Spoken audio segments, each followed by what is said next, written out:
Hi ಎಲ್ರಿಗೂ ನಮಸ್ಕಾರ. Welcome to our channel. Karnataka ಪರೀಕ್ಷಾ ಪ್ರಾಧಿಕಾರ KEA ಸೆಕೆಂಡ್ ರೌಂಡ್ ರಿಸಲ್ಟನ್ನು ಅನೌನ್ಸ್ ಮಾಡಿದೆ. ನಾನು ಲಾಸ್ಟ್ ವಿಡಿಯೋ ಅಂದರೆ ಇವತ್ತು ಮಧ್ಯಾಹ್ನ ಅಪ್ಡೇಟ್ ಮಾಡಿದ್ದೆ, ಇವತ್ತು ರಿಸಲ್ಟ್ ಅನೌನ್ಸ್ ಆಗುತ್ತೆ ಅಂತ KEA ಮೂಲಗಳು ತಿಳಿಸಿದ್ದು. ಸೊ ರಿಸಲ್ಟ್ ಈಗ ಅನೌನ್ಸ್ ಆಗಿದೆ. ಎಲ್ಲರೂ ರಿಸಲ್ಟನ್ನು ಚೆಕ್ ಮಾಡ್ಕೊಳ್ಳಿ. ನಿಮಗೆ ಫಸ್ಟ್ ರೌಂಡಲ್ಲಿ ಸಿಕ್ಕಿದ್ದ ಅಲಾಟ್ ಆಗಿದ್ದ ಸೀಟೇ ಸಿಕ್ಕಿದೆಯಾ ಅಥವಾ ಬೇರೆ ಸೀಟು ಸಿಕ್ಕಿದೆಯಾ ಅಂತ ಒಂದ್ಸರಿ ಕಾಮೆಂಟ್ ಮುಖಾಂತರ ಕಾಮೆಂಟ್ ಮಾಡಿ.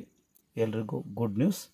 KEA ಸೆಕೆಂಡ್ ರೌಂಡ್ ರಿಸಲ್ಟನ್ನು ಬೋತ್ NEET ಹಾಗೆ UGCET ವಿದ್ಯಾರ್ಥಿಗಳಿಗೆ ರಿಸಲ್ಟನ್ನು ರಿಲೀಸ್ ಮಾಡಿದೆ.